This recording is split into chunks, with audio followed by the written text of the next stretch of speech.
Network Entertainment. Yan, Ever importante since yan. bata ka, Kuya Kim, makapal na ba yung mukha mo sa stage, sa camera? Makapal ang mukha ko, Brad. Di ba? At saka Kailangan din yan KSP eh. ako nung bata ko. KSP rin ako. Pero nung piyesta, naalala ko, piyesta ng Felix Huertas. Ang titaning ko, taga Felix Huertas yan, dun malapit sa Quiapo, no? Piyesta ng ano to? Hindi naman piyesta ng Quiapo. Piyesta ng Felix Huertas. Singing contest. Pero mga Pinoy, pag sinampa mo sa tablado, ang gagaling niyan. Sumali ako, bro. Sumali ka rin Sumali singing ako. contest? So may boses ka rin? Wala. Wala. Kasi nakita ko yung tablado eh. May stage. May Basta mga tao. meron, Sumali ako. Siyempre talo ko. Ang kinanta ko pa, pang Boy Scout yata. I love to go wandering along the mountain top. Pero yung And confidence as I mo go, andun eh, no? I love to sing my backpack on my... Ganon, pare. Halos sumigaw yung tao sa pangit ng kanta ko eh. Siyempre talo ko. Nung natalo ko, embarrassed ako, bro. Talagang... I remember, nagtago ko rin sa likod ng sofa. Nag-iiyak ako ron. Kasi napahiya ako eh. Pero ganun eh. Ganun ang kapal ng mukha ko because I really wanted to be in the limelight.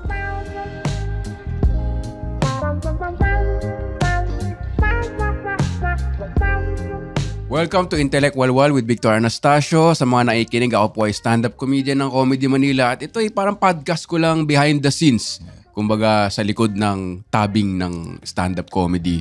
Marami rin ako mga pinagsasabi. Minsan may kwenta, minsan wala. Pero ang guest natin ngayon, nako, napaka may kwenta. At kaka-start lang niya sa podcasting. Kilala na natin siyang lahat. No need for further introductions. Kuya Kim Atienza, ladies and gentlemen. Live audience, palakpakan naman niya. Magandang araw sa iyo, Vic. Ako po si Kuya Kim, isang TV personality. Yeah. Pero ako po ay matagal na sa TV pero bago lamang sa podcasting.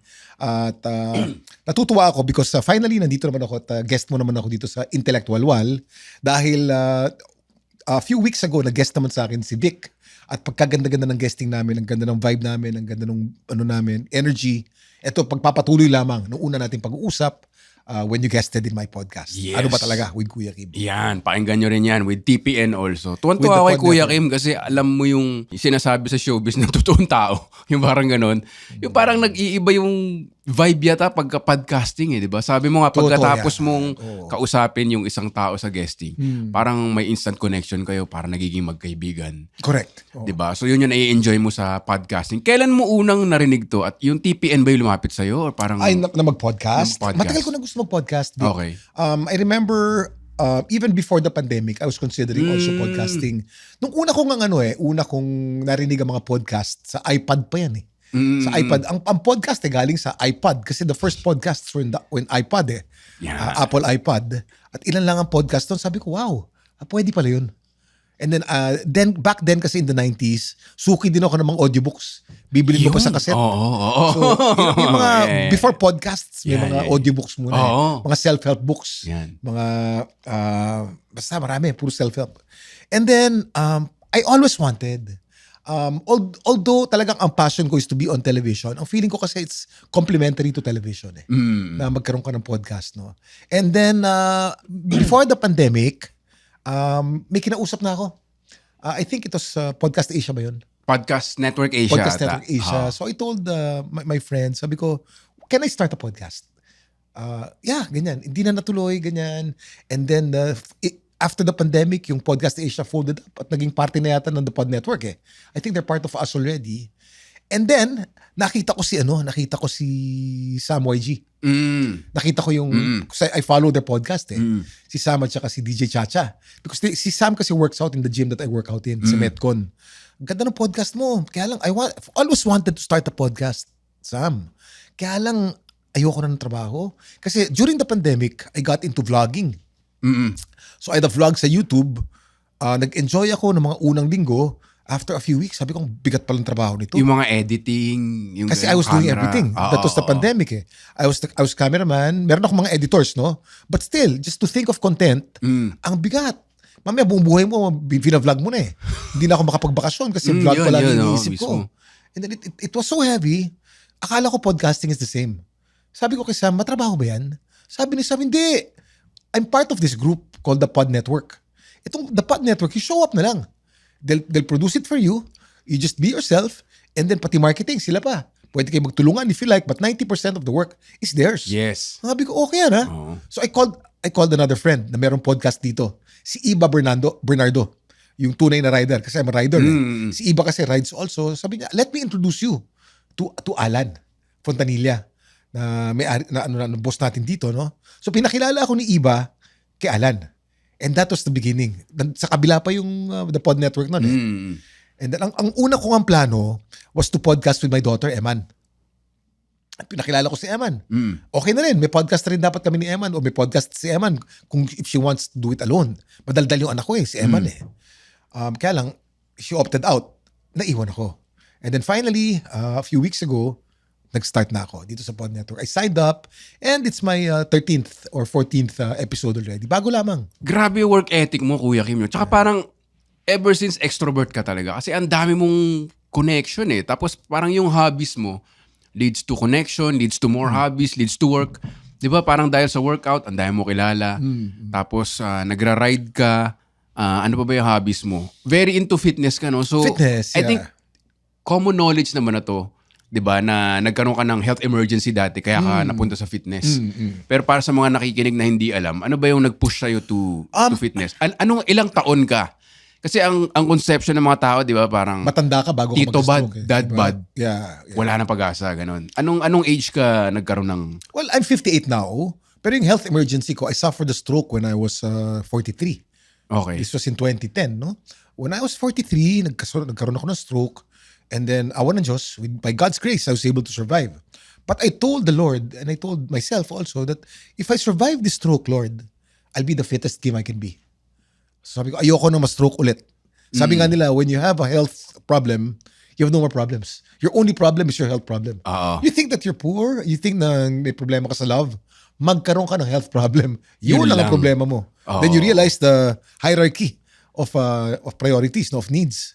Yung health talagang next to God yan Oo. Yun talaga number one. Yun ang number one. So I thought I was going to die, but I felt that I really had to do something. So I would not be put in the same situation. So I got into running. After 6 months after my stroke, I was running 21K already. Exactly a year after my stroke, I ran my first 42 kilometers. Grabe. Full marathon na Full ako. marathon. Yeah. Nagte-training ka na nito before or parang after stroke? Seryoso? Well, let me qualify also. Back in the 80s, bodybuilder ka nga bodybuilder pala. ako noon.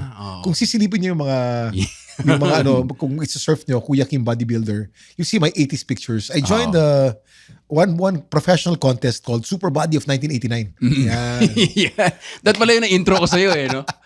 Tsaka meron ako intro na nakuha ko kay Kuya Kim na nakalimutan kong gawin. Sa mga listeners, sa tabi po ng podcast ko may 5 star dyan. Yan. Pindutin niyo po yung panlima.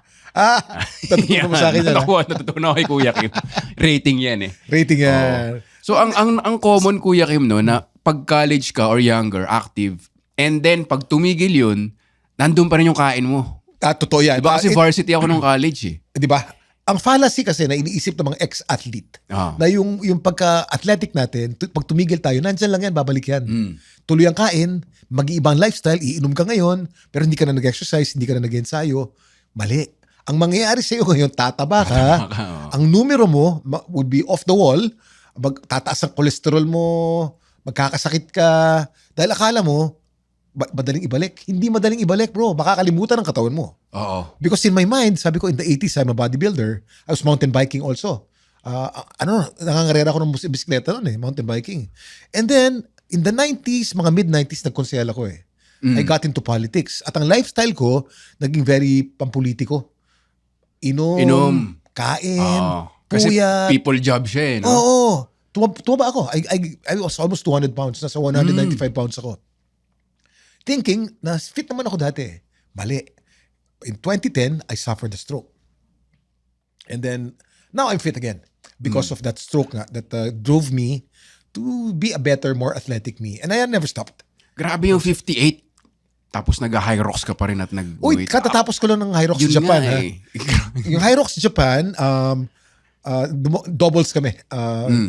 Doubles men, no? Yung partner ko noon, si Sam Tang, Taiwanese, American, he's only 35 years old Ako naman 58. So yung age bracket namin sa mga 40 to 45, average yung 2 ages Out of about 200, number 6 kami. Yun. So ang oras namin 119. Kung ilalagay mo dun sa age group ko na 55 to 60, number 1 ako. Kaya lang, in-average yung score namin, yung age namin eh. Pero sa 55 to 90, if I was able to get that time na 1 hour and 19 minutes, I would have been first place. Galing nga eh. Oo, congrats. Grabe nga nakita ko post ni Kuya Kim, may abs at 58. Di ba? Parang, Oo naman. grabe. Sa tingin mo, genetic yung, kasi ako, katulad ng kinukwento ko sa'yo, hindi ko alam kung kailangan mo ba ng pera para hindi ka ma-injure. Kasi ba, kapag mayaman ka, madali ka mag-doktor, rehab, pero parang, bakit kaya ako na-i-injure? O sa mga tao dyan, kasi kunyari si Red, sabi niya, nagtalampakan niya, masakit. O yung, basta feeling ko maraming tao, maraming listeners ngayon, na feeling nila pag 30 plus ka na, eto na yung pababa, na nandun na yung joint problem. Paano ba i-debunk yun? Kasi Ganito 58 ka yan. na eh. Number 1, age is just a number. Totoo yan. Numero lang yan eh. Kasi ibang biological age, iba ang actual age, ang chronological age. Kung ang chronological age mo, let's say 48, ang biological age mo can be 35, 32, depending on your body's condition, or could be 80 kung sakitin ka. So, depende sa pag-alaga mo sa katawan mo. Like, I had my biological age tested. Kasi chronologically, 58 na ako eh. I have the biological body of a 35 to 38-year-old male because I'm fit. Yan. So, paano ka naman magiging fit? Yung tinatanong mo, yung bang abs, genetic ba yan? Ang abs, lahat ng tao may abs. Pati si Red Oliero may abs yan. Okay. Nakatago lang sa maraming taba. Ganun yun eh. Because the abdominalis muscles, lahat tayo kailangan ng katawan natin yan eh. Ang genetic ngayon, ilan ang abs mo? Some people are born with 6. Most people are born with 6. 6-pack, 8-pack, 12-pack. Some are born with 8. Ah. Yun. Pagka 8 pack ka, yun, ano yun, genetic yun. Ako 6 lang ang abs ko eh. But I'm able to show my abs because of lifestyle. Because I work out and because I eat correct. Si Red, pag tinrabaho natin si Red, sama natin palagi sa walking, jogging, tapos pare-pare tayo ng kinakain. In 6 months, magkaka-abs yan. Lalabas yan. Grabe. May nakwento ko kanina kasi ang problema ko nga, alam to siguro ng listeners, grabe ako mag-asukal, talaga sweet tooth. Pero sinabi mo, tas kwento ko na, nagka-calorie count na ako. Meron akong ginest na coach dito before, pakinggan niyo yan, si Coach Enzo. Inintroduce niya ako sa calorie counting. Ang akala ko niyan, kailangan mo ng weight. Pero parang up lang siya sa phone, na approximate lang. Kunyari, kumain ako kanina, 1 slice pizza, lalagay mo yun. So, ang problema ko talaga, sugar, at pre-diabetic na ako kahit hindi naman ako overweight. Yeah. So, pero may sinabi ka na paraan ng pagkain. Meron. Yung number Para 1, ma-utilize mo yung carbs ba at sugar, ganun. ang pagiging pre-diabetic, wala yan. Definition ng doktor yan eh. You can actually reverse that. Even full-blown diabetes can be reversed also by lifestyle. Without meds. Without meds.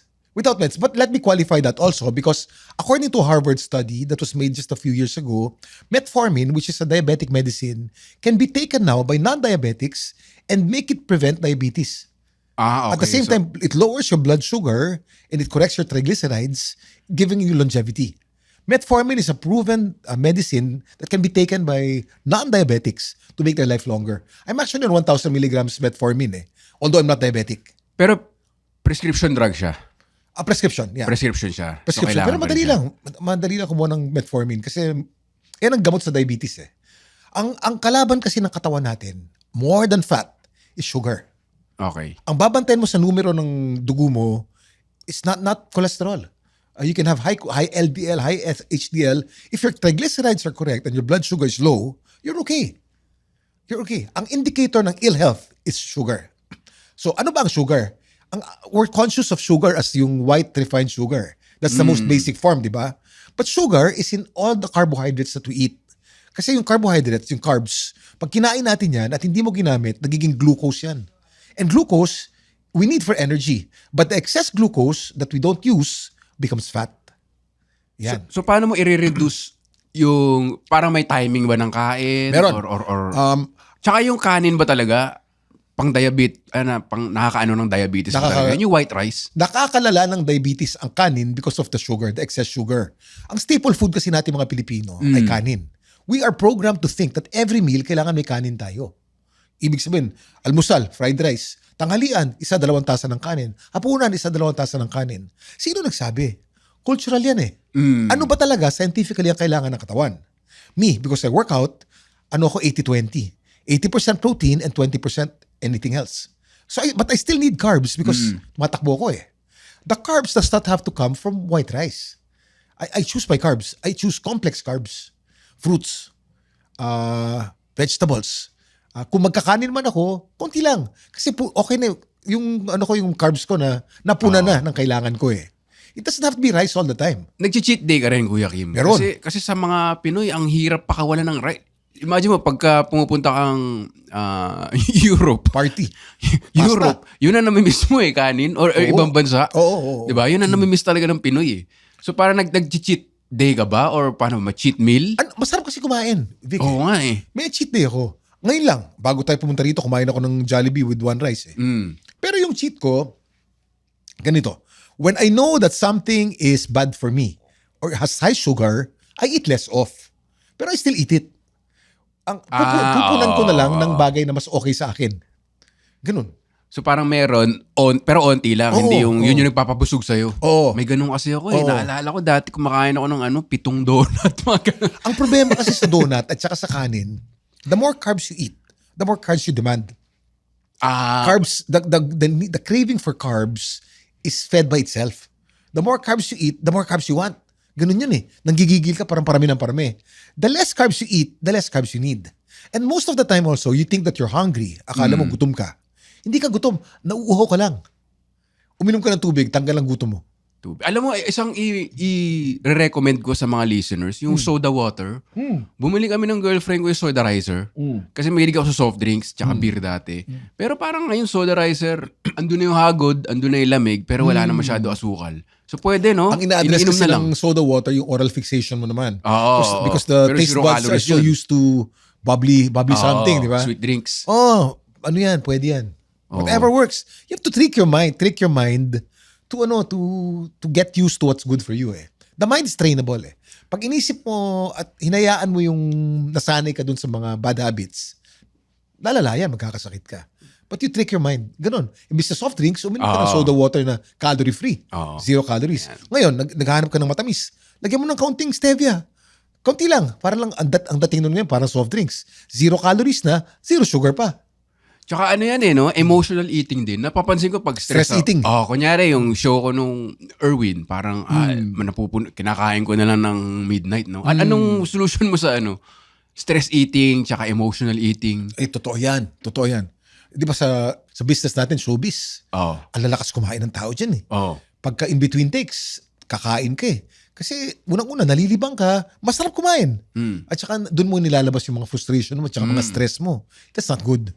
Tataba tayo dyan. Kaya marami tayong mga kasama, tumataba, nagkakasakit Sa lahat ng time mo mag-high rocks, mag-motor, saan nanggagaling mga trivia mo? Like, mahilig ka ba magbasa? Mahilig ka ba mag-TikTok? Mahilig ka ba mag-YouTube? O siguro, may encyclopedia ka ba sa motor mo? Saan ba nanggagaling lahat ng knowledge mo? Dati libro yan. Mahilig ka talaga? Oo, mahilig ako Bookworm ka rin? magbasa. Nakwento ko nga sa Cool Pals to When I was in high school, cutting class ako ng cutting class. Ang Don Bosco noon, katabi lang ng quad. Makati Cinema Square. Hindi ako doon pumupunta pag nagka-cutting class ako. Dahil batong-bato ako doon sa subject na ayoko. Ayoko ng trigonometry noon Anything math. Ayoko ng physics noon Pupunta ako, lalabas ako ng gate. Imbis na tumawid ako papuntang Makati Cinema Square o dumiretso papuntang quad, lalakarin ko yung Pasay Road. Siguro mga 1 kilometer away from Don Bosco, may isang library dyan. Ang pangalan ng library, Thomas Jefferson Library. Yan ang library ng US Embassy. Annex yan ng US Embassy, mga American books. This was in the 80s Paano ka papagalitan ng teacher mo no? Parang, nag-cutting ka na naman para pumunta sa library Paano ka matututo? Diba? Paano mo papagalitan yung estudyanteng gano'n no? Binagsak pa rin ako. Binagsak ka pa rin? Ang naalala ko, ang grade ko sa trigonometry nung high school ako, 68. Ang grade ko sa physics, 67. Talagang bagsak. I had to repeat my 4th year high school. Because I was not... So studious ka sa bagay na gusto mo? Sa bagay na gusto ko. Mapili ka? Oo. Siguro ADD yan I think meron ako undiagnosed ADD Marami yan. Di ba yung generation natin, previous generation, parang undiagnosed. Pero, ang tawag lang sa atin, makulit. Oo. Pero noisy ADD. boys. Yan. Noisy boys. Susulat ka sa blackboard. Ay, nako. Ang tatawagin yung napaka-hyper parents mo. Ang hyper ko talaga. Makulit ako. Kung bully ka, kukutusan mo ako Ang kulit ko Makulit ako talaga. But anyway, I would go to Thomas Jefferson Library. Iba ron. Pag pumunta ako ron, aircon. Ang amoy mayaman, amoy Amerika. Yun, Alam mo yung amoy ng Amerika, amoy customs? Yung pag binuksan mo yung maleta mo pag galing ka sa Amerika, parang may amoy na iba. Amoy States. Ang mga libro, ang pahina, malutong. Hindi sa National Library, madurug-durug ng ano. Newsprint yung tawag natin. Newsprint. Ito glossy. Glossy. Mga magagandang libro. At ang librarian, Americana. I would stay there for hours, bro, reading books that I wanted, just enjoying the energy of the place. Feeling ko nasa States ako, nagbabasa ako ng mga librong mamahalin. Meron pa yun ngayon? Wala na. Thomas Kasi Jefferson pumunta ako Library. actually hindi pa ako nakapuntang States, pero pumunta ako Melbourne. Ang ganda ng public library, talagang tatambay ka eh. Tatambay ka. Ganun. Tapos sabi ko sana kasi pareho tayo eh. Mahilig talaga ako magbasa yung maluloks ka lang. Ng librong gusto mo. Ng librong gusto ko. Pero katulad sa math, ang lowest ko ang paborito kong kwento nun, yung statistics namin na exam, open book yun. Lahat ng notes mo bukas, lahat ng libro mo bukas. So pwede kang mangopya. Ang grade ko nun, 32/100. Ganun ka ba? Over 100. Over 100. Tapos mga mga notebook. So i-add mo. Sabi ko, may notebook pa bang hindi nabalik? Hindi lahat na yan. Score ko ang onti. Pero yung sa mga subject na gusto mo, parang doon ka mataas. Naalala ko ang taas ko sa lit. Yan. Yung mga yan. Talagang pag may homework dyan, na-excite ka. Alam mo bro, yung pagbabasa ng mga bagay na gusto mo, napatunayan ko yan. Ganyan pala ang tendency ng human mind. Kasi nagka-stroke ako eh. Noong napag-usapan nga na nagka-stroke ako, when I was already recovering from my stroke, ang recommendation ng neuro ko, si Doc Ana Nolido, to rehabilitate your mind, you have to keep on reading. Because ang na-apekton sa stroke is my left frontal lobe. And that part of the brain is the part of the brain that's in charge of intelligence, cognition, language. The other part was in charge of physical activity. Strong ako physically. Nothing happened to me. Pero nabura ang utak ko. I had to keep on reading a book. I read a book a day. And you know what I realized when I was healing from my aphasia or my memory loss?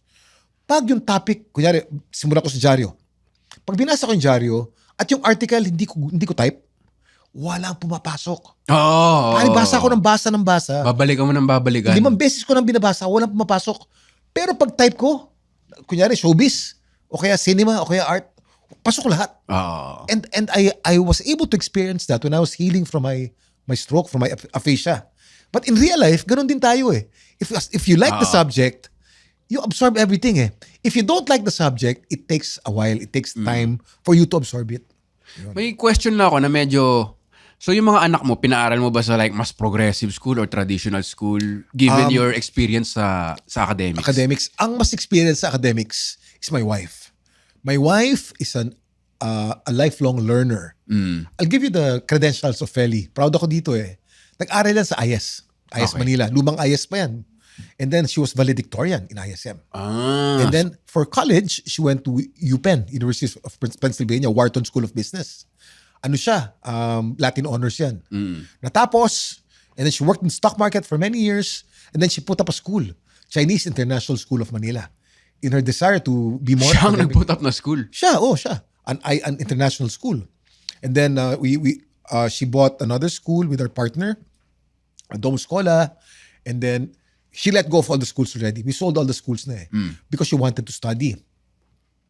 2 years ago, she took her master's in nutrition science from Tufts University. Natapos, after 2 years, akala ko okay na. Meron na siyang UPenn diploma, may master's pa sa Tufts. Last year, nag-enroll na naman, bro. Harvard.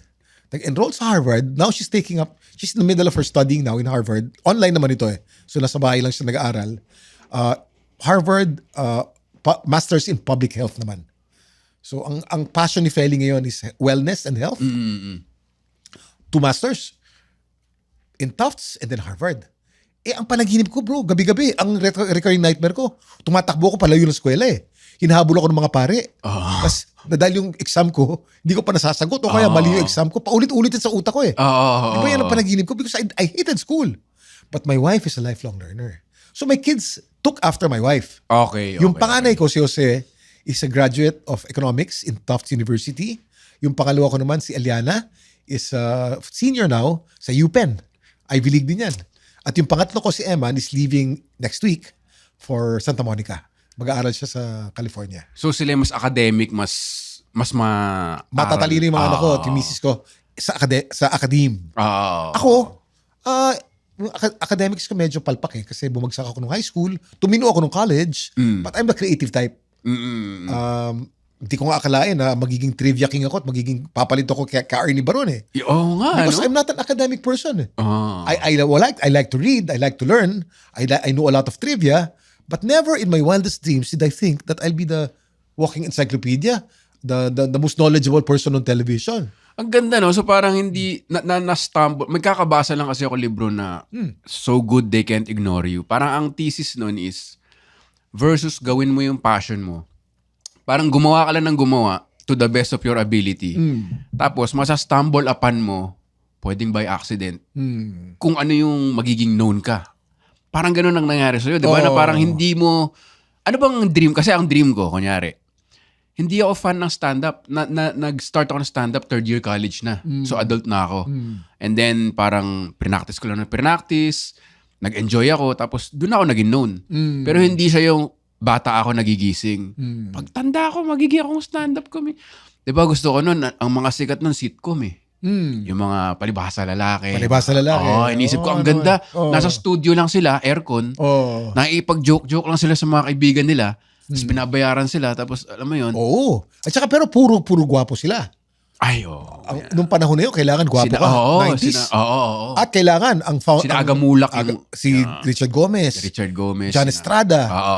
At ang founder nila, ang manager nila si Douglas Quijano. Pag hindi ka gwapo, hindi ka handling ni Douglas Quijano. Kailangan ang look mo, tall, dark, and handsome. Richard Gomez ang peg. Douglas Quijano manager. Pag lumalakad si Douglas Quijano at kasama niya yung mga artista niya, puro gwapo at magaganda. Lucy Torres. Pag paswangit ka, hindi pwede ka Douglas Quijano. Hindi pwede. Guesting ka lang once or twice. Parang ganun. Ano ka? Nung panahon na yon, nung 80s at 90s, comic relief. Medyo binabatukan. Pwede kang batok-batukan. Inaalug-alug ka, binabato-bato ka ron. As in, ganun ang training sa pagkakarinig ko sa kwento. Tsaka syempre, naging writer din ako at everything. Yung mga ganung talagang nananakit. Masasaktan ka talaga pagka nagko-comedy take ka. Lalo na pagka bago kang comedian daw. Parang ikaw yung mag-receiving end ka ng mga batok, ng mga prank. Ganun daw. Parang nagsimula naman kasi yan, hindi naman natin inimbento yung pagbabatok sa mga comedian ang roots niyan is actually comedy. Slapstick comedy. No? Diba? Literal slapstick. They would slap you with the stick that makes a slapping sound. Literal, nagtuloy lang. Tapos hindi na nauso nung after 90s, nung mga 2000, naging politically correct na. At dati, very racist ang comedy, bro. Pag maitim ang balat mo, tatawagin kang negra. Tatawagin ka ng N-word on national TV, bro. At hindi lang yun. Bapatok-batukan ka pa. I'll give you an example. Si Jinky Oda. Ang ganda-ganda babae ni Jinky Oda. She's a beautiful black woman. Pero ang role si Jinky nung panahon niya, talagang inaapi-api lamang. Ganun talaga no? Because that's how it was. Marami pa. I'll give you another example. Wilma Dasent, bro. Si Wilma. Wilma Dasent is a beautiful supermodel. Pero pag nasa TV nung panahon na yun, ganun din, comic relief. No? Bro, Wilma Dasent, pwedeng cover ng Vogue yan At teka muna, mayaman na si Wilma ngayon. Wilma! May restaurant siya, di ba? Hindi pa ako nakapunta dyan sa restaurant. Basta Tagaytay, pero balita ko, ang lakas mo na kumita ngayon. Nakakatuwa ka. Tsaka nagpa-podcast na din si Wilma. Alam ko nag-guest siya last time Tapos nag-offer siya ng pansit niya, ganun. Ganda-ganda ni Wilma Yung magandang maitim na babae. Na nag-cool pals ka, Kuya Kim, nandun si Roger. Nandun? Ayun, si Roger ang nagre-resurrect ng Ngongo Jokes. Kasi sabi nga ni GB, nung panahon natin, nung 90s talaga, wala nga yung woke di ba? Parang may itim. Ang mga joke book natin, di ba? Parang hindi galing sa akin to Parang the dream is, kunwari lang, an American wife, African body ability, and something else. And the nightmare is African wife. As in, nandun yun sa mga joke book. Totoo Sobrang racist. Totoo yan. Nasa jingle yan sa likod Sa green page, nandun lang. Puro bastos Tapos, yung ngongo jokes. Diba? Tapos ang joke naman ni GB, saan napupunta ngayon yung mga ngongo comedians? Na parang ang nag-cancel sa mga ngongo jokes ay hindi naman ngongo. So parang ganun. So meron siyang So sino ang isa pang pangarap ko nun ay PBA player kasi usong-uso nun PBA. Nag-basketball ka rin, Nagba-basketball ako, Kuya Kim. Nung grade school ako, patangkad ako eh. Mm. So ako yung power forward, doon ako sa ilalim. Tapos nag-high school, tumangkad na sila, ako hindi na tumangkad. So hindi ako hindi na marunong pwede. mag-shoot sa labas. Hindi ako marunong mag-drive. So ganun lang ang skills ko, parang ano. Pero speaking of basketball player, nagpunta ako nung GMA Ball. Si Rere Madrid, kaibigan ko yan eh. Pero hindi ko pa nakikilala yung boyfriend niya.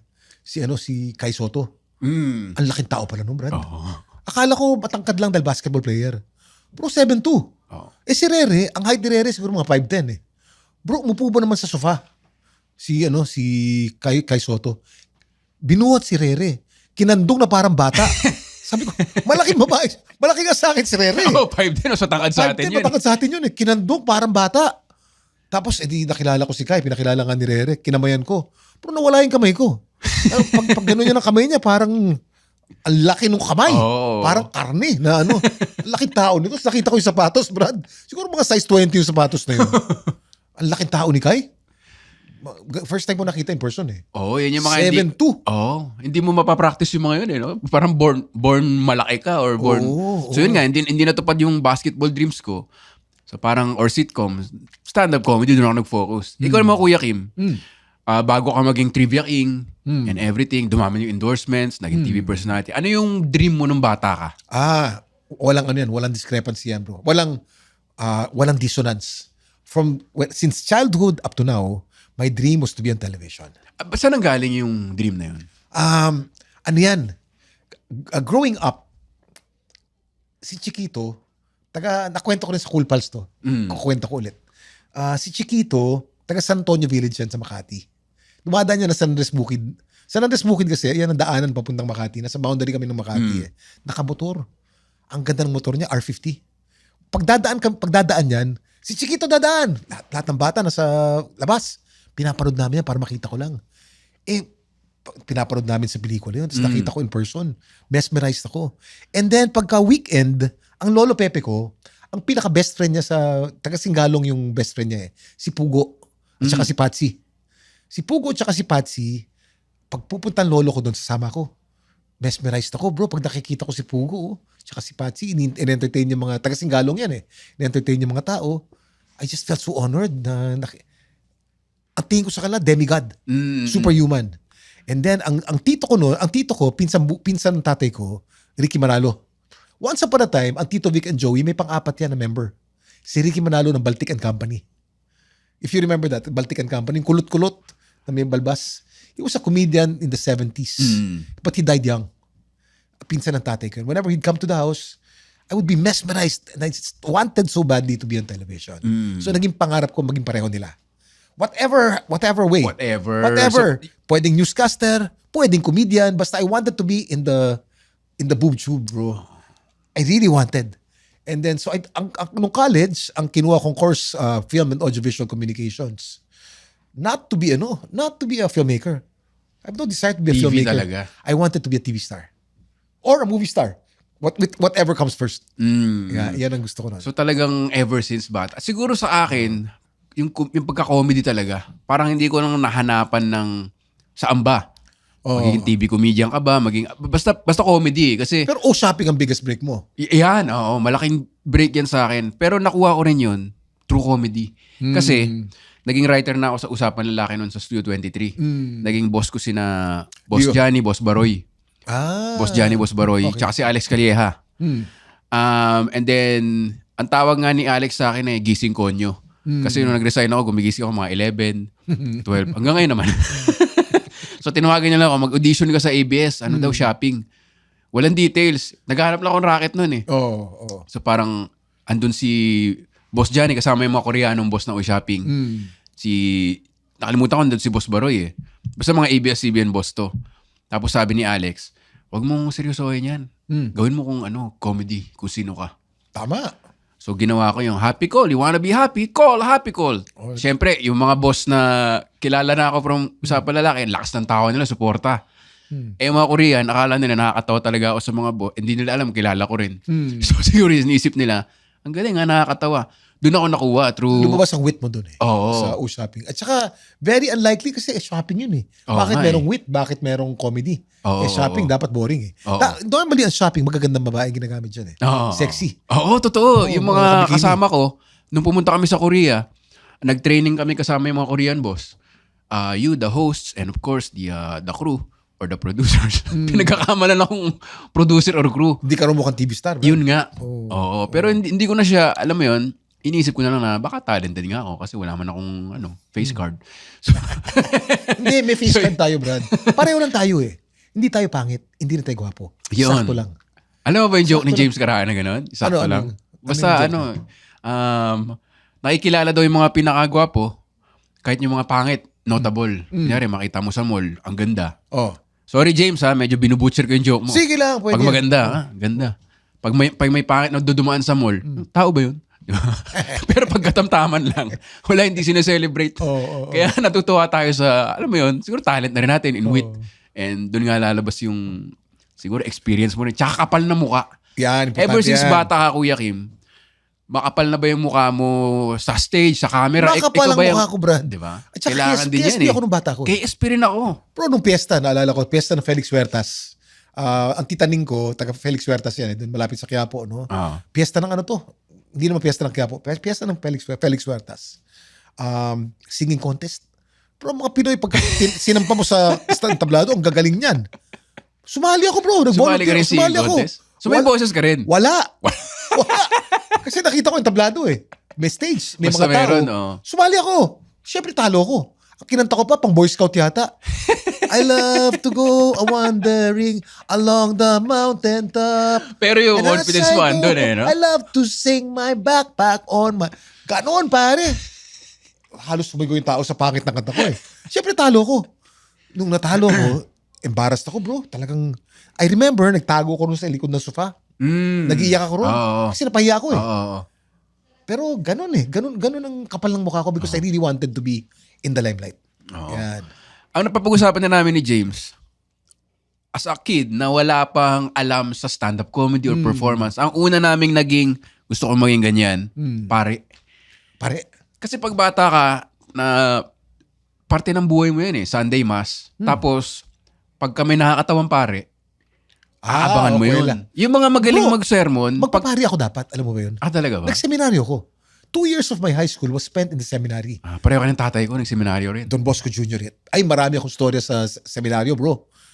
2 podcast ang kwento ko dyan. Maganda kasi interesting ang buhay ng pare. Alam mo ba, na ang reputasyon ko sa gym, kahit saan man, kaya kong maligo ng 1 minuto. Bro, in 1 minute, nakapag-shampoo na ako, nakapagbanlaw ako, tapos ako maligo. Bakit? Sa seminaryo, ganun liguan.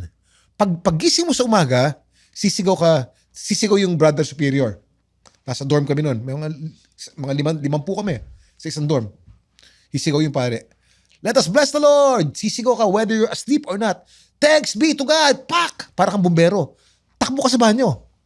Pag takbo mo sa banyo, toothbrush, ligo, tapos ka dapat, labas ka in a few minutes, 2-3 minutes. 1 minute kung kaya mo. At may bantay na brother doon, naglalakad lang palagi. Bakit? Prevention of sin. It's called the preventive method. Kung magtatagal ka sa banyo, baka kung ano maisip mo, ano magawa mo ron eh. Pero kung mabilisan, parang bumbero, ang ligo mo, wala ka maisip. Yung pala yun. Yun yun. No? Kaya marami mga listener the preventive dyan. way of... matagal sa banyo eh. Pag matagal sa banyo, may ginagawa. May Brad. Ginagawa. Matagal, ganun. Tataka kayo. Yung mga asawa niya tataka. Mahilig pala siya sa mga kanta. Nanonood lang pala ng mga TikTok na nakabiki. Di ba? Yung mga For You page na masama naman. Oo, no? Yun eh. Ganun pala yun kasi tatanong bakit parang military training. So may rason din eh, no? An idle mind is the devil's workshop. Parang idleness is the workshop of the devil. Yan. Bakit ka nag-quit ba't hindi mo tinuloy yung pagpapare? Maganda, hindi ko pa nakakwento to. Itong unang podcast na kwento ko to. Marami akong nasabi dito. Nasabi ko na rin sa inyo eh. Ano to? Sabi nila, marami nagko-quit sa seminaryo because of celibacy. Madali ang celibacy, bro. Doon sa seminaryo, bawal tumingin sa babae. Occasion of sin yan. Bawal gumawa ng malaswa, syempre. Dahil ang pare, celibate. At an early age, high school pa lamang, we were training ourselves to be celibate already. Celibate ba, bawal lahat yon o bawal lang makipag-sex? Hindi, ang tawag dyan, mortification of the senses. Meaning, celibate meaning bawal makipag-sex at bawal magkaroon ng asawa. Kasi ang pare, celibate mag-isa lamang. You train yourself, you mortify or you kill your senses so you don't desire. Meaning, pag may nakita kang babae, huwag mo na titignan. Pag may naisip, huwag mo na isipin. You kill your senses. And training was at an early age. I have to say, madali lang yun. Yung pagnanasa, madali lang yan. You can channel that eh. Ang ginagawa namin, pare, araw-araw football. Lahat Activity talaga. lahat Physical. ng lust sa utak mo, lalabas mo sa football yan. Ang ano namin, ang chores namin doon, manual labor. Nagpipiko, nagpapala kami ron. Tanggal lahat ng lust sa isip mo. Yung kaya-kaya. Nahirapan ako after 2 years was physical hunger. I was hungry. Bro, I would wake up in the morning thinking of food. I'd think the whole day, it would preoccupy my mind thinking of food. I'd sleep at night thinking of food. Gutom na gutom ako. Yung pagkatapos ng ilang buwan nang nagseminaryo ako, binisita ko ng parents ko for the first time. Mga 4 months after pumasok ako, naiyak ang nanay ko nung nakita ko. Mukha daw akong Holocaust. Because mortification of the senses. We were trained to eat only a little. I was a growing boy, bro. I was 15 years old. Ang kain ko nung rasyon. Hindi pwedeng more than 1 cup of rice. Pag 15 ka, apat na tasa ang kinakain mo eh. Isang isda, kaunting gulay. Tapos naka-schedule yan. Bawal ang snacks, bawal ang candy, bawal ang chocolate. So, nagutom ako. Intense pala ang seminaryo. Parang mga monk din. Parang ganun. Ang mga training. father superior ko noon, ang mga brother superior ko, mga Italiano. And this was in the 70s and the 80s. Oo. So therefore, mga sariwa yan, nakaranas ng gera yan. So ang training nila was after World War II. Sanay sa hirap, nilipat nila sa amin. Kaya pala parang military It was so hard, nahirapan ako doon. If not for that physical hunger, maaaring tumagal ako sa seminaryo eh. So pag celibate, hindi rin kayo nag-masturbate? Bawal. So posible pala yun? Bawal lahat. Bro, Posible pala yun. nadudulas pa minsan-minsan. Okay. Pero not as a habit. Oo, not as a habit. Ito bro, pag mamalaki ko, siguro, yung pagkakataon nadulas ako during that time, mabibilang mo sa isang kamay. Ganun lang. Maybe 4 or 5 times. Nadulas lang. Not as a habit. Kasi if you don't think of it as sin, araw-arawin mo yun. Twice a day ka pa. So yung fitness, meron din siyang relationship sa... Kasi syempre showbiz ka. Alam naman natin sa showbiz, madaming temptation and everything. Nadala mo yung disiplinang yun, syempre sa family mo, sa wife mo, sa relationship. Yeah. Kasi parang, paano ka nga naman mag-aano yung senses mo? Nag-Hyrox ka, nagmumotor ka. Maybe that's one of the Parang reasons why I'm busy all the time. Para matanggal din ang utak ko sa mga hindi dapat pag-isipan. No? And preventive din. Yung Salesian way of preventing skis. Yung ano, yung? It's called the preventive method. Eh. Ano? Salesian. Kasi yung order ko nun, Salesians of Don Bosco. Okay. Don Bosco ko nun eh. Oo. So Salesians, yung preventive way of living, when you're busy, you don't think of these things. Yeah. And if you look at my social media, I make it very clear. I love my wife, I love my family. You put it out there para meron ka na kagad filter. Oo. Kaso, may mga babae na yan ang gusto. May pamilya ka ha. O yun nga no? Ikaw ang target ko. Sisirain ko ang pamilya mo. May mga ganun eh. Awa ng Diyos, hindi pa naman ako nakakwento ng ganun katindi. And thank you Lord. Pero, bibigyan ka ng kaya mo naman eh. So far, kaya ko naman. Okay. So malaking parte rin yung religious mo sa relationship mo mismo, no? Of course, that's very important, bro. Very important. Kasi sinasabi nga ngayon, miski sa States, pataas ng pataas yung divorce rate. O yung mga bata ngayon, iba na yung dating. 'Di ba? Parang may episode ako recently nung 90s, ang niyan, Boyz II Men. Parang I'm down on my knees, begging you please. So ganun yung lalaki. Ngayon parang meron ng mga sigma male na hindi kailangan ng babae. So parang nakaka-affect. I mean, hindi rin ako immune dun. Siyempre, pag nakakanood ka, dati yung mga sexist jokes na ang babae, pampagulo lang sa buhay, mga ganun. Ganun tayo lumaki. So parang rin siya, no? Paano siya ma-prevent? Exercise pala, no? Or parang basta maging busy ka? Oo naman. Nung pinakaunang podcast ko, bro, ang guest ko nun si Pastor Paulo. He's my pastor in Victory, eh. Ang pinaka number 1 addiction ngayon ng tao is pornography. Because bro, we can get high definition, high quality porn with 2 clicks with our phone. Nandito lahat. You may read quality books on your phone. You may even read the Bible on your phone, but you can also watch porn. This is a neutral thing, but it's very powerful. We can access porn anytime. Ang ganda nung shinare ni Pastor Paulo eh. In these modern times, para hindi ka mahulog sa porn, ang tawag dyan bounce the eye, and starve the sumo. Bounce the Power eye and and starve the sumo. sumo. Ano ba yung bounce the eye and starve the sumo? Simple lang. Pag nakakita ka ng isang sexy babae sa telepono, Mm. yung FYP mo, biglang may pumasok na, alam mo na, huwag mo bababaran. Talbugan mo lang. Lipat mo. Bounce the eye. Parang bola. Pag bumabad ka, o yung second look mo, yun ang matindi. Yun ang didikit eh. Oo. So, bounce the eye. And number 2, di ba sumo wrestler, bro? They're powerful because they're heavy. You starve him. The more that you stay away from porn, the more you remove the power from the sumo wrestler because he becomes thinner and thinner and thinner until he loses power. Pag binabad mo ng sarili, pinakain yung sumo wrestler, magkakaroon ng power over you. So you bounce the eye and then you starve the sumo. Ang ganda nun. Nasa podcast ko yun. Podcast number 1. Pastor Paulo Punsalan. Hanapin nyo, pakinggan yun. May podcast na rin ako tungkol dyan sa porn addiction and lahat. Ang title ay bakit Healing Through Porn. Yun ang title ko. Ang naisip ko rin, bakit tayo jacolero? Kasi parang may nabasa rin akong libro. Kasi dumaan din ako dyan eh, syempre. Di ba? Parang sa phone mo, bakit puro ganito yung... So pa-research ako, bakit ba... Parang may pinag-ano raw sa childhood mo. Na kunyari nga, yung mga example doon. Kunwari lang, mahilig ka sa MILF porn. Yung mga mama I like to F. So baka nung bata ka, Nagkaroon ka ng sexual experience with a MILF. yun. Or a sexual experience with a tita. Yun ang awakening It mo. doesn't have to be an actual sexual experience, pero Yes. nakita mong nakahubad. Di ba? Tumatak sa utak mo. Tumatak sa utak mo, sa kid. So parang ang sinasabi dun sa librong yun, unfortunately, konti yung therapists and other leaders na ganun yung analysis. Ang mas is parang dismissive na parang wag mo isipin yan. When meron mas malalim na mga Hindi mo reason pwedeng din. wag isipin eh. Habang hindi mo iniisip, lalo mo iniisip eh. Oo. Alam mo, the mind has no. That's the problem with the mind eh. Parang yung sinasabi na, don't think about elephants. You will think. Galing, Diba, you know? pare, ikaw, don't think of an apple. Don't think of an apple. You think of an apple. Oo. Kasi the mind has no. So dapat positive ang reinforcement natin eh. Think of something else.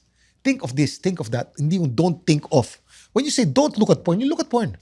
But the addiction to porn has an underlying reason that is, we were wounded as children. Oo. And we were taught that it's normal when it's not. But porn is a deception. Di ba? May asawa na kasi ako eh. At first, I thought that porn would enhance my sexuality. When I watch porn with my wife, it will turn me on. Therefore, I'll be a better lover. Wrong. Why is it a deception, Vic? When I look at my wife and I make love to her, I'm not seeing her face. I'm seeing the face of Maria Osawa or whoever porn star that I saw last. And I'm not making love to her. I am making love to Maria Osawa in my mind and in my spirit. That's not correct. Oo, no? Bro, my wife is already naked or doing things that should turn me on. I'm not turned on. Nakita ko sa porn, mas matindi yung ginawa ni Maria Osawa eh. Nasanay namanhid na ako, Brad. May joke dyan si Chris Rock kasi nag-divorce siya recently. Oh. Ang sabi ko, pag may malalang nangyari sa stand-up comedian, ang ganda ng 1 hour special niyan. So gumawa si Chris Rock. Sabi niya, ganun nga, parang porn addiction din. Hindi na siya ma-excite sa wife niya kasi kailangan niya na, nakalimutan ko na yung details, pero yung joke niya was like, kailangan ko ng black woman na may Asian skin, na may blue eyes, na may... Nasanay eh. parang, Nasanay. parang sa screen na lang eh, no? Ang tawag dyan, desensitization. Oo. You get desensitized because you see it 4 times a day, 3 times a day. Your wife is doing something that should turn you on. Hindi ka na turned on. Manhid ka na. Oo. Tanggalin mo ngayon yung porn. Doon ka sa misis mo, hindi ka na mataturn on. Now, etong gawin mo. You starve the sumo. Huwag mo tignan yung porn ng matagal. Matagal. Mga 1 buwan. Huwag kang manood ng porn ng 1 buwan. Siyempre, maano ka na. Passionate ka na. You want to be intimate with your wife. Isang tingin mo pa lang sa misis mo, paghawak ng kamay, pagtanggal ng damit ng misis mo, turned on ka na eh. Kasi tinarve mo yung sumo eh. Hindi mo ginawang powerful yung sumo eh. Ang ganda. So, ayun ang tunay, Kuya Kim, yun ang essence ng yung relationship. pastor na yun ay Catholic ba or ibang ano? Born again, yeah. Para kasing hindi, di ba pinapag-usapan niya yung ganun? And again, not to shade my own religion, pero parang mas tabu siya sa Catholic versus yung napag-usapan ganun eh, no?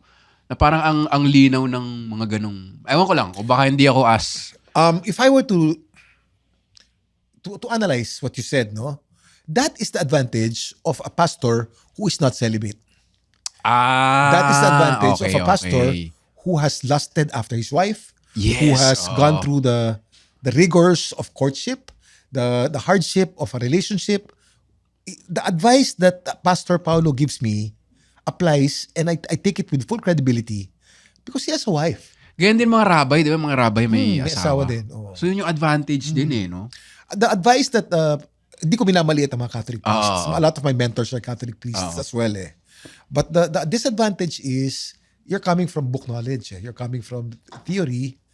But again, I marami akong respetado ng mga pare, mga kaibigan, mga barkada ko, mga pare. Mga batch ko seminaryo, pare eh. Ang naiwan nga sa batch ko, isa na lang eh. Si Father Bernard Nolasco. Isa lang, out of 44 students, isa lang ang naging pare. My biggest mentor in my life, who passed away, was an Atenean, bro. Was a Jesuit. Father James Reuter. Reuter baby ako sa theater. We traveled the whole world with theater because I'm a Reuter baby. My work ethic, I got from Father Reuter. Sabi ni Father Reuter, hanggat walang dugo, ano yan, tuloy mo. Dapat ang trabaho mo, nagdudugo ko na sa hirap. And then you offer that pain to God. Ang ganda nung, nung Jesuit, yun. Alam mo, napag-usapan ko to with my girlfriend now, tsaka yung ate niya, na parang, siyempre napapag-usapan na namin yung marriage and wedding. Sabi ko parang, alam mo, okay ako sa parents ko, pero parang meron akong ninong issues. Na parang wala akong masyadong mentor na kasi yung parents ko, meron silang mag-asawa na tumutulong sa relationship nila and sa, parang naisip ko, parang kulang ako sa tito at ninong at mentor. Parang ganun yung naisip ko. Ang payo ko sa'yo, bro, meron yan. Meron ba yan? By hierarchy, tignan mo na lang kung sino yung mga gumawa ng impact sa buhay mo. Huwag mong gawing negosyo ang kasal mo. Ako, ang dami ko ng ang dami ko ng inanak.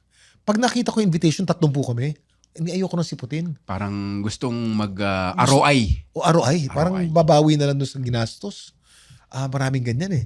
Pag nakita ko na 3-4 lang kami, ay nako, kahit malayong lugar yan, pupuntahan ko yan.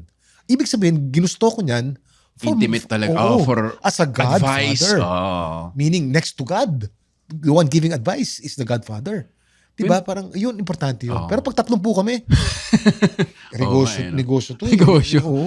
Parang bobonggahan. Yun yung ironic, no? Na parang tatry mong bobonggahan yung kasal. So gagastos ka na marami para ma-entertain yung hindi mo masyadong close na ninong na ina-expect mong magbigay ng malaki. Parang luckily naman, hindi naman ganun yung expect. Pero yun nga, meron ka bang mga mentor na hindi religious? Meron. Para sa mga hindi religious. Pero moral silang tao, matino. Meron. Kasi ang mga hater ko, Kuya Kim, na yung nag-message sa akin recently, tangina mo, bobo ka. Pinunta ka yung profile niya. Jesus is Lord. Maraming ganyan. Maraming banal na aso, santong kabayo rin no? Mga nominal Christians ang tawag dyan. They call themselves Christians. A lot of people who bash me, who bully me, are also Christians. Mga Bible quotes. Mga judgmental. So inisip ko, baka totoo naman yung reverse na hindi sila religious, pero matino silang tao. May mga kilala bang ganun na... Maraming ganyan. What will bring you to heaven is not your religiosity. That's legalism. Hindi ko mo naniniwala ka sa mga teorya ng religion mo, dadaling ka dyan sa langit. What will bring you to heaven is a personal relationship with Jesus Christ as Lord and Savior, which has nothing to do with being religious or being legalistic. When you have a good relationship with Jesus Christ, you become a good person. Not because you want to go to heaven, but because you know that you're saved, then you're coming from a spirit of overflow. As you're overflowing with thankfulness, knowing that, Lord, you saved me, babait ka. You will overflow with good works. Overflow, bro. Pero yung iniisip mo na, pupunta ako sa langit and magiging mabait ako, baliktad yun. Yun ang mga religious na tao. Yun ang gagawa ng mga ilang dasal, ilang novena, para mapunta ako sa langit. Hindi ganun. Baliktad. Feeling ko, yung mga nagbabash nga na ganun sa atin, parang feeling ko may level ng sumisip-sip kay Lord. Alam mo parang binash ko si Kuya Kim kasi may joke siya na brownie points. Brownie points. Brownie points. Ang ganda ng tawag. Tsaka ang isang paborito ko rin, kasi parang laking Catholic din ako eh. Tapos parents ko religious din. Pero parang na-expose na rin ako sa atheism, mga existentialism, mga ganun. Ang bumabalik pa rin ako dun sa pagiging Katoliko. Kaya lahat ng jokes ko, hindi naman lahat, marami, tungkol dun, parang questioning. Kasi parte siya ng childhood ko tsaka moralidad. At ang isang naalala ko nung college, sa Ateneo to, Catholic, was like, basta again, binubutcher ko na naman yung quote. One of the Marcus Aureliuses to yung mga ganong parang just be a good person. Not to go to heaven nga. Kasi parang if you're a good person and then hindi ka tinanggap ng Diyos, di ibig sabihin hindi worthy yung Diyos na yun. Maging Diyos. Marcus Aurelius mo yun. Parang ganun eh. And then if you do good at tinanggap ka ng Diyos, edi tama siya. Kasi kahit hindi mo siya sinamba, mabait ka. So pagka naging mabait ka, tas walang heaven, edi panalo ka pa rin kasi naging mabait ka. Parang yun yung nag-stuck sa utak ko na lang. Na parang kung merong isang pinanganak sa Timbuktu na hindi kilala si Jesus pero mabait, I don't think ganun kakupal si Lord na sabihin ba't di ka nag-grocery? Alam mo ba, di ba? Parang, so yung mga nag-hater na bash, parang magkakaroon ka na lang ng Basta yung bashing, huwag mo siseryosohin yan. Par for the course yan. Mas sumisikat tayo, mas maraming basher. Ganun lang yun, equation. Pareho ng, ratio. Oh. Ibig sabihin, mas malaki ang following mo, mas marami kang basher. Pag wala kang basher, si Jesus Christ ka. Oh, Jesus Christ ka may basher. Meron pa rin, di ba? Oo. Lahat ng tao may basher. Si Mother Teresa nga, may basher Meron, pa rin. sabi ka, hindi siya dapat naging santo. Oo, Kasi diba? ginagamit daw niya ang mga may hirap para sa kanyang foundation. Lahat palagi. Lahat, no? Yeah. Sino ba naman tayo, di ba?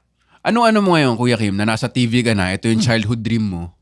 Tapos parang, siguro fulfilling yung magkapamilya, magka-anak and everything. Ano pa yung parang linulook forward mo?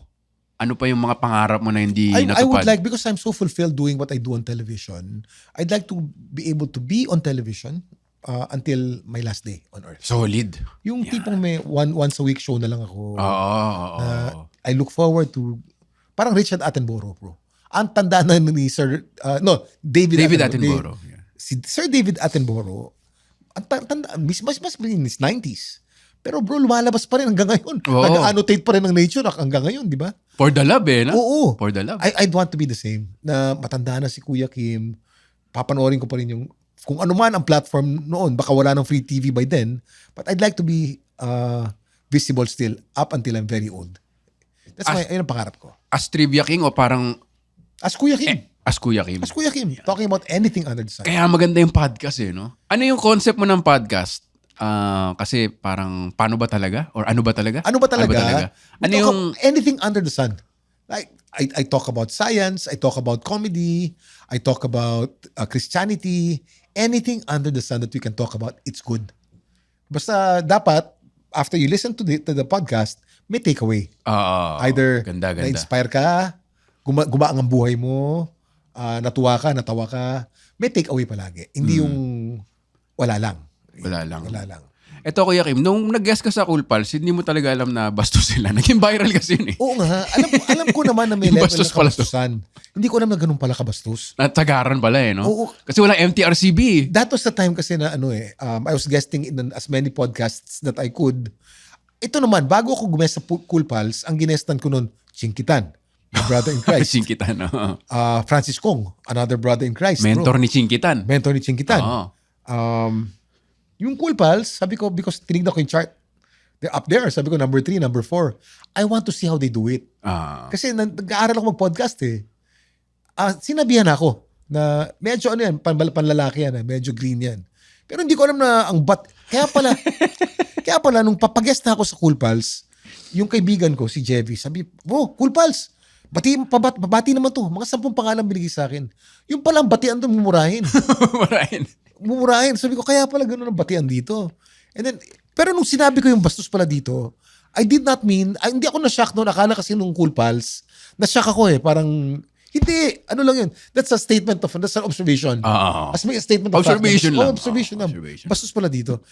Laki din ako sa bastos I grew up in San Andres Bukid ano ba naman. Taong kali rin ako. Sanay naman ako dyan.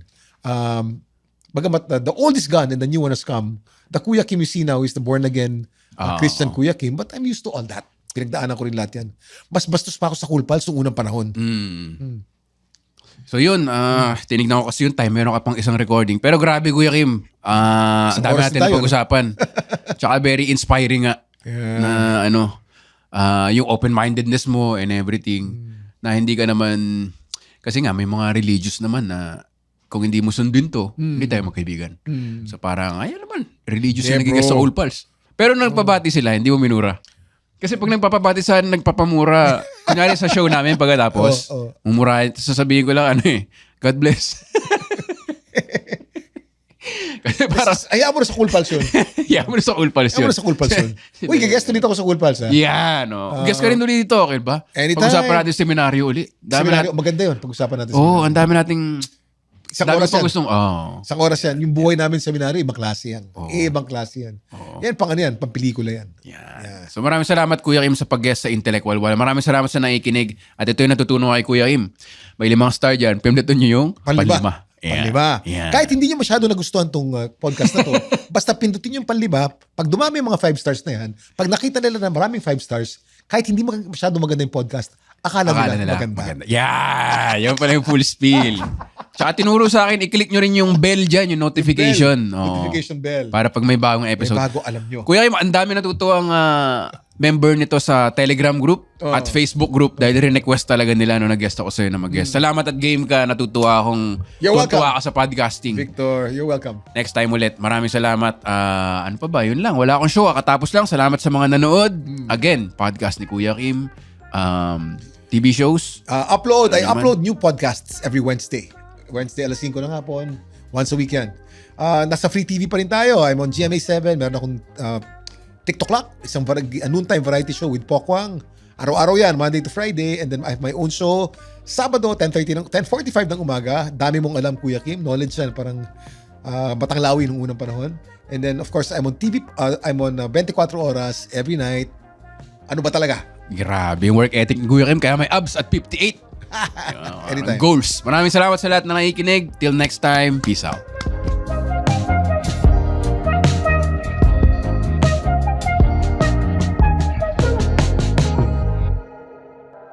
The opinions of podcast creators, hosts, and guests are not necessarily reflective of the official stance of the Pod Network Entertainment, its hosts, or other network programs. The content created by the people behind the podcast is personal and not meant to harm any religion, ethnicity, group, organization, company, or individual.